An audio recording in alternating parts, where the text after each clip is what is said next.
welcome once again sa aking YouTube channel. Ayan, Princess Higa. Maraming salamat for always coming back nga pala, of course, to witness my life. Ayan, ang aking buhay as single nanay. Time check natin, it's 9 o'clock ng umaga at andito ako sa National Bureau of Investigation. Bakit ganun, no? Ang pangalan, it sounds so so scary and intimidating. Kasi as a NBI office tayo ng General Santos City. And hindi naman talaga ako laging pumupunta dito, guys. Pero kasi ngayon kailangan nating asikasuhin ang important document and make sure natin na walang record, walang ginawang against the country si Ate Buji. Ayun, na-mention ko sa inyo last episode natin na pinaprocess namin ang mga ID ni Ate Buji. Kasi alam nyo, dito sa amin sa Jansan, hindi ko alam, maybe sa inyo din, kapag meron kayong mga employees na hina-hire and galing sila sa mga areas kung saan wala silang sariling government offices doon, na wala silang madaling access para makapag-process ng government IDs, talagang zero talaga sila pagdating sa ID. So either birth certificate lang yung dala nila o baka yung birth certificate is hindi Philippine Statistics Authority copy or yung PSA copy. Ayan na sa Ate Buji. Ayan siya, guys.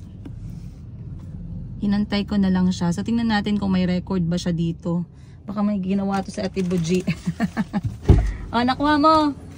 May record ka against the Philippines? Ha? Wala. Congratulations! Sa tingin niya.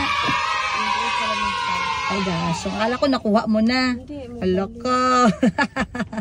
28. So 28. So that's Wednesday. Ay, gitanong mo kung pwedeng kunin ko na lang pick upin. Ha? Pwede na ako.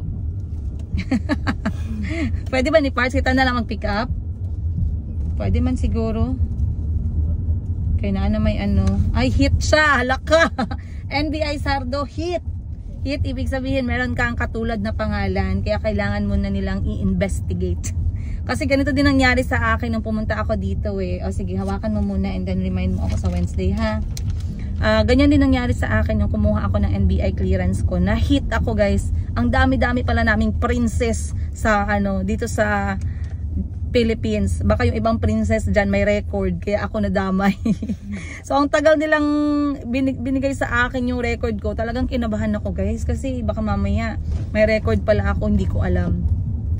So anyway, binalikan ko and sa wakas ako na may na-clear. Binigyan ako ng clearance ng NBI. And ngayon Ate Buji is the same. May na-hit siya, HIT. So sabi sa akin ng officer sa loob, kapag ka-hit ka, hindi mo makukuha agad. Sabi ko, sir, ano po ba ang reason ba't nahi-hit sa NBI?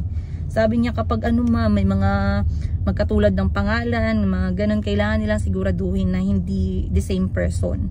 So ibibase nila yan sa yung mga biometrics, sa yung pagmumukha, baka mamaya ninakaw yung mukha mo, mga ganun, guys. So sana sa Wednesday, inshallah, makuha natin. So after ng national ID, ayan, malapit na, pwede na si Ate Buji mag-tricycle kasi maraming tricycle dyan papuntang post office. Ate Buji, kasi yung PSA medyo siguro dyan tatagal ka ng konti kasi may pila. So pag pila, pakita mo ulit yung mga papers mo, then mag-fill up ka ulit, ha. May bibigay silang form sa'yo, then fill upan mo, ibabalik mo sa kanila, then antayin natin yung national ID mo na ibibigay nila sa'yo online. Then ipapaprint yun. Then last mo is postal, ha. Then diretso ka sa Mayumi. Alam mo paano pumunta sa Mayumi? Okay, mabuti. Akala ko hindi mo alam eh. Okay, so yun lang, guys. Ngayon ay tatlong ID. Tatlong ID lang ba yung usapan natin today? Tama ba, Parts? Postal, NBI, tsaka national. Yun lang, okay. So far so good naman kasi kailangan talaga natin ng ID. Ano na kasi ngayon eh. Dito kasi sa Pilipinas, para makakuha ng ID, hahanapan ka ng ID. So medyo tricky. So maraming mga ID na tinatawag. Sobrang dami talaga. Pero yung pinakamalakas kasi na ID para sa akin is either yung driver's license, yan, at saka yung passport. Kasi meron pa rin ibang mga places dito, hindi ko alam sa inyo dyan, pero dito sa amin sa Jansan, ang dami nilang qualifications pagdating sa national ID. Bawal yung paper, bawal yung ganito, bawal yung ganyan. Kahit na in-announce naman na dapat valid na siya. So para sa pangmalakasang ID, ako nagpa-process ako ng mga documents dito, mga transactions, business transactions. Ang ginagamit ko is passport para wala nang mga tanong-tanong pa. So hatid lang namin si Ate Boji and then ako dediretso na ako sa Mayumi for my work today. So I'll see you guys on today's episode. Dali lang ka. Okay. Sa Philsys lang. Bye-bye. Enjoy. Mag-ingat ka sa biyahe mo. Postal next ha. Post office next. Okay, sige. Iwan na natin si Ate Boji, guys. Mag-aasikaso siya ng kanyang Philippine National ID. Yung grabe yung pagtatrabaho namin. Tapos si Madam Ten gives message ng message. Sa Panglao daw siya. Nasa Panglao daw siya magstay ngayon. Sana all. Huwag kang mag-alala sis, naghahanap buhay ako para sa'yo. Grabe. Bali, enjoy your life. Kasi life is short. YOLO, you only live once lang ba yan? Ang ganda na ng mga government offices namin dito ha, in fairness. Ano na siya, organized. Ayan, pumasok na si Ate Boji. So baka dito medyo matagalan siya ng konti kasi marami nang nakapila.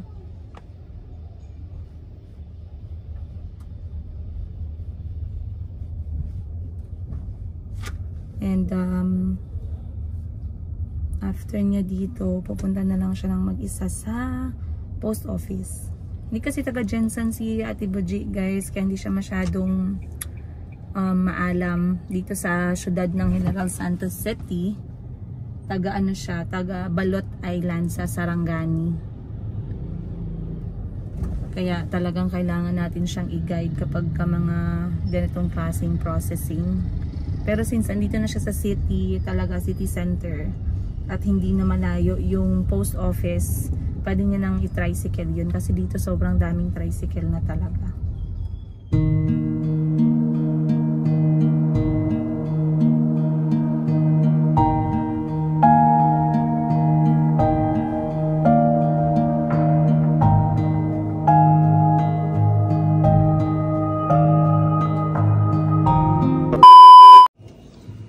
Okay, ay nako. Next natin gagawin is the boulder face. Yahoo! The boulder face. This is a climber registration sheet. This is for our Mount Apo, guys. Kinakabahan ako. Kakayanin kaya namin ito. So, ito yung napag-desisyonan ko na gagawin namin this year. And I am doing this with my brother. Walang atrasan to ha. Sabi mo sa akin, go ka na dito. Kapatid ko na taga Cebu, yung aming real estate agent na kapatid na nag-aaral at the same time ay nagbebenta ng property sa Cebu. Hi sa'yo. Again, wala tong atrasan ha. Baka mamaya ini-scam mo ko eh. Sabi niya, sasabay siya sa amin dito. Pero talaga ito ay gagawin ko for Kahil and myself. This is going to be a very unique bonding experience naming dalawa. This is to test our limit. This is to get to know each other. This is to see my son outside of his comfort zone. And to also test myself. Ayan. At syempre, napakagandang nito guys. Napakagandang experience and a moment to remember. Inshallah, we will be able to do this. And we will be able to successfully do this. Yahoo! Successfully pala. Okay. So, this one is ang climber registration sheet ng aming pagpunta or pag-trek or pag-hike sa Mount Apo, the highest peak of the Philippines. Ayun. Nabubulol ako Mount Apo, the highest peak of the Philippines. And of course, makakasabay ko dito guys si Parts. Dadalhin namin, sasama namin si Parts dahil si Parts isa sa gusto niyang gawin is also to hike the Mount Apo. At the same time, siya ang aming videographer cinematographer. Meron bang ganun? Siya ang aming videographer at ang aming magpapalipad ng drone for our Mount Apo episode. Kasi we really want to get this behind the scenes, of course. Para naman sa mga nanay dyan, mga tatay dyan, sa mga family na gustong subukan yung Mount Apo. Ano ba talaga ang behind the scenes? Komportable ba? Hindi ba komportable? Pwede ba yung mga bata dyan? Anong edad dapat? Delikado ba siya? Malamig ba talaga? Kasi maraming nagsabi, chismis, malamig daw. Gaano ba kalamig? Kasing lamig ba ng ano ko? Relationship status? Ay, hindi. I mean, malamig daw talaga, guys. And ano pa ba? Mahirap daw, pero hindi ko alam ang level ng hirap. Kasi depende yan eh. Depende sa nag-hike. Then, ano pa ba? Yung gastos, yung level ng pagod, yung level ng gutom, yung level ng yung uncomfortable. Ayun. Kasi sabi nila, sometimes yung mga bagay na labas sa comfort zone mo is yun pa yung pinaka-amazing experience sa buhay mo. So, titingnan natin. So, like I said, I want to get the documentary and buong kwento ng aming Mount Apo hike kasama ang kapatid ko, ang kaibigan ko, and of course, si Kuya Kahil. And we're going to get drone shots kasi I'm going to share the whole documentation and whole drone shots with Kahil sa kanyang tatay. For sure, magiging proud yung tatay niya. Again, inshallah, we're going to do this next month na to, guys. So, abangan ninyo. 11-year-old Kuya Kahil accepting the challenge of Mount Apo hike. And of course, present din ako, 35 years old. Hindi fit. Kulang sa exercise. Si Parts, okay lang yan si Parts kasi si Parts very, ano na yan siya, very active pagdating sa lakaran. So, hindi na ako masya-shock, guys, na lalakarin niya lang yung Mount Apo na parang wala. Pati yung kapatid ko, excited din, pero sabi niya, ano daw siya, physically fit daw siya kasi araw-araw daw, 5th floor daw yung classroom niya, inaakyat niya halos everyday. So, sana all, no? Baka mamaya iwan nila ako, guys. Iwan nila ako sa ano, sa station 1 pa lang. Okay, so dito nakasulat, kailangan nating fill upan.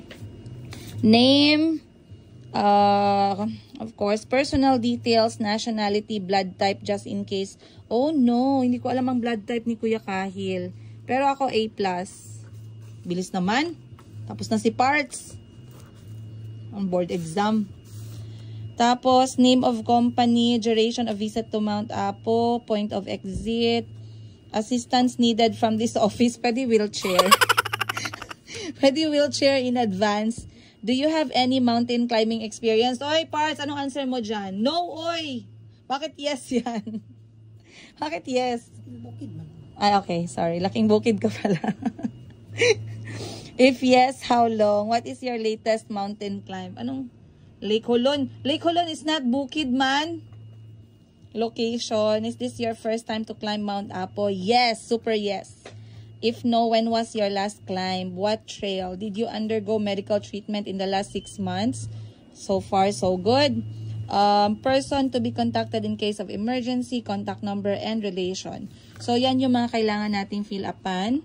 We are paying a group of tour guide. And, hindi ko alam anong tawag mo doon. Pero isang grupo kami, guys. Under sa Team Papang. Ayun. Ilalagay ko na lang dito yung screenshot ng kanilang page sa gilid. Para if you are interested, you can inquire from this. They are my very good friends, you guys. Amazing kasama sa hiking. Tested and proven. Proven and tested. Tama ba yun? Baliktad yun. So, anyway, nagbayad kami sa kanila ng package. You can inquire from them. I will share with you that one later. Then, meron kaming kasamang tour guide and meron din kaming mga kasama na mga tawag na to, yung magdadala ng gamit just in case hindi namin kayanin. Tsaka, merong waiver dito. I hereby declare that all information stated above are true. I further declare that I am physically fit to climb Mount Apo and I possess functional mountaineering knowledge and skills that I am equipped with basic camping gears and supplies for survival during this period. I am fully aware of the risk involved in the course of activities such as physical injury, bodily harm, sickness, and death. Nakakatakot naman to. In such case, I shall not hold blame or charge any of the organizers, promoters, coordinators, officers, or any personnel in charge liable or responsible for such physical injury, bodily harm, sickness, and death that I may sustain. May waiver lang yan, pero my sister who did this hike already with Team Papang told me how much they were taken care of during the whole experience sa Mount Apo hiking nila. Ayun. So, fill up ko na to and then kailangan kong isubmit ngayong araw mismo. Nakapagbayad na kami ng down payment. I am excited. Very, very, very excited talaga. Ang daming very, guys. Yeah, fill upan ko muna and I'll see you guys on today's episode. Ito, ano to? Anong pipirmahan na to? Ay, pirmahan daw na tanan. Anong gagawin? Saan magpirma? Gilagyan niyo ng check. Pirmahan ni mo dire. So, pera na ba to or bills pa din to? Pera, dire. Every page. Pirmahan ko every page. Tapos dire. Okay, sige. Tapos, dire na pod. Every page? Oo. Okay, sige. Pero pag abot mo dire, kini mo pangalan ng pirmahan. Alright. Basahin muna natin to. Baka mamaya nakastate dito na pag hindi ako nakabayad, kukunin nila yung isang kidney ko. Mahirap na. So, binigyan na ako ni Miss Giselle, guys. Ang aga-aga. Ayan, no. Binigyan niya na ako ng reading ng Sokoteko. Ayan, kita nyo naman mag-print. Kasali yung metro, guys.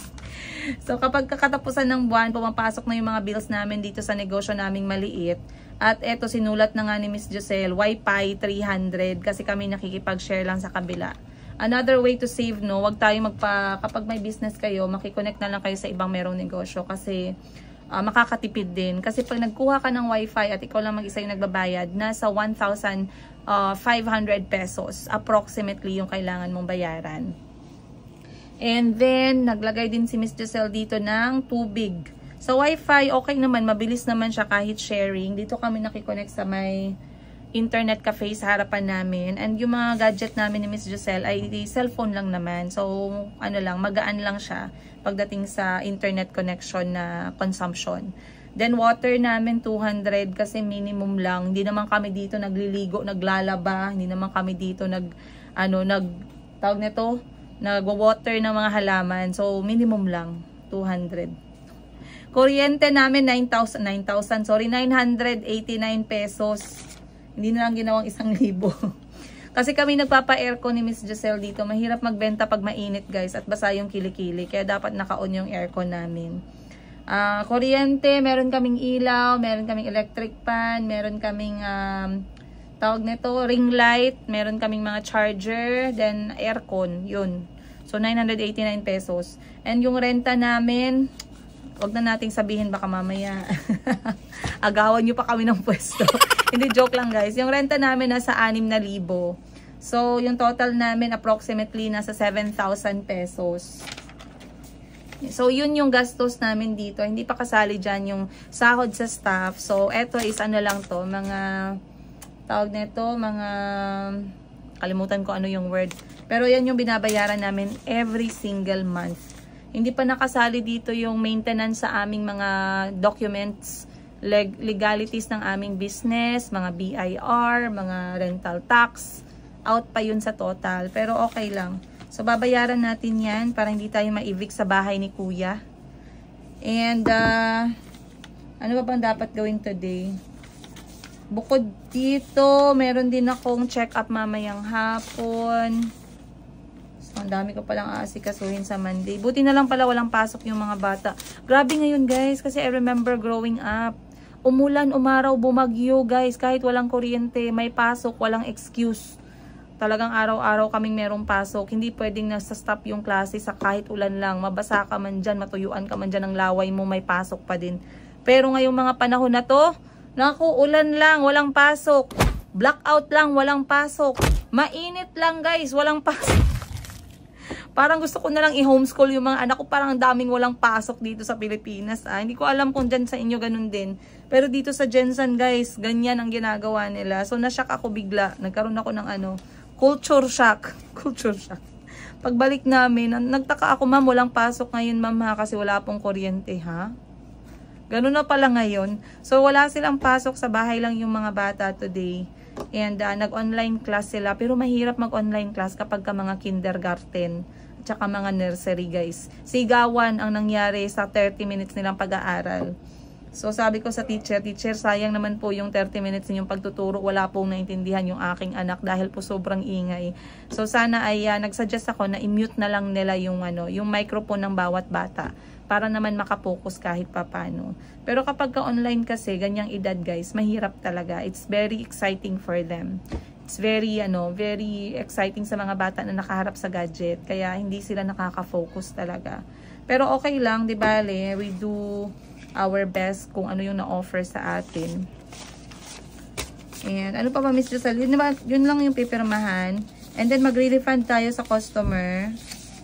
May customer kasi na nagreklamo. So, kapag ka mga ganyan, paano ko ba hinaharap? Depende sa reklamo. May mga customer kasi kami na pag nagre-reklamo sila, they are actually, yung parang willing to listen ba? Yung pwede pang pag-usapan, ganun.